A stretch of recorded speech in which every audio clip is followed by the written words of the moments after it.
ভাই বিপদ যখন আসে তখন চারদিক থেকে আসে, একদিকে আমি মরে গেছি, অন্যদিকে আমার টিমমেটের নেটই নাই। এখান থেকে কিন্তু আমরা সবাই শেষ, আর বেঁচে আছে একা তন্ময়দা বট। ভাই নামে বট হইলো, এখানে দেখো কি করে লাস্ট জোনে নিয়ে নেয় ফ্রি রিভাইভ। তো গাইস এখান থেকে সোলো ডেয়ার নেওয়ার পরে দেখো পাশে কিন্তু আমরা টোকেনও পেয়ে যাই। কপালটা ভাই এত ভালো, কিন্তু পাই মাত্র 500 টোকেন।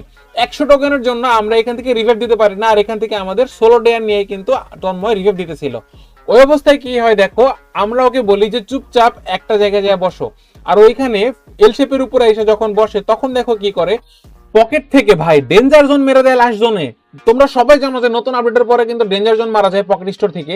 আর এইখানে আমরা ভাই অবাক হয়ে যাই, সোলো ডেয়ার নেওয়ার পরে এই যে পকেট স্টোর নিছে, এইখানে তো এনিমি আসতেই পারে না, উল্টা ভাই এনিমি ড্যামেজ খাইতেছিল। আর সবচেয়ে মজার কথা দেখো, এখানে কিন্তু এনিমি নক হয়ে যায় ভাই।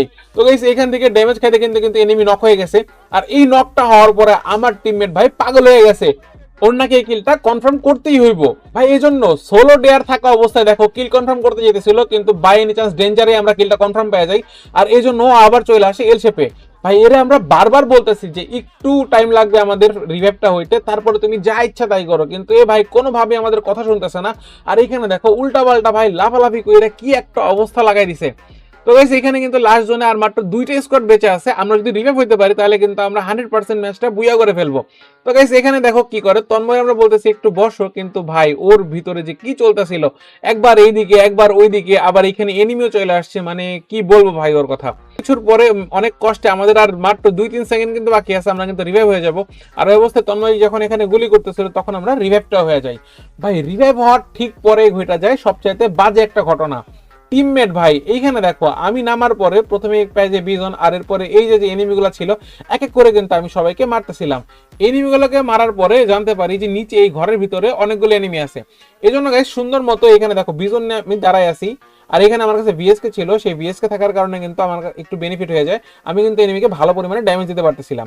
তো গাইস এখানে দেখো আমরা মাত্র তিনজনে প্ল্যান করে বুদ্ধি টুদ্ধি করে ঘরে ঢুকছি। ঘরে ঢোকার পর দেখি এখানে একটা এনিমি, এটাতে যখন মারতে যাবো দেখো অন্য একটা এনিমি আমারে ভাই ফুল হেড মাইরা মাত্র 30 হেলথে ছেড়ে দিছে। আর এরপরে যখন আমি মেডিকেট করতেছি দেখো এখানে ফুল একটা স্কোয়াড বাইরে থেকে ফাইট করতেছিল।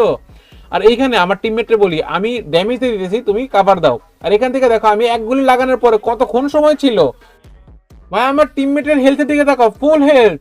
এইখানে তারা করতেছিল কি ভাই, চাইলেই কিন্তু গুলি মারতে পারতাম, আমি বাইচে যেতাম আর এনিমিটাও মরে যেত, কিন্তু এখানে দাঁড়ায় আছে।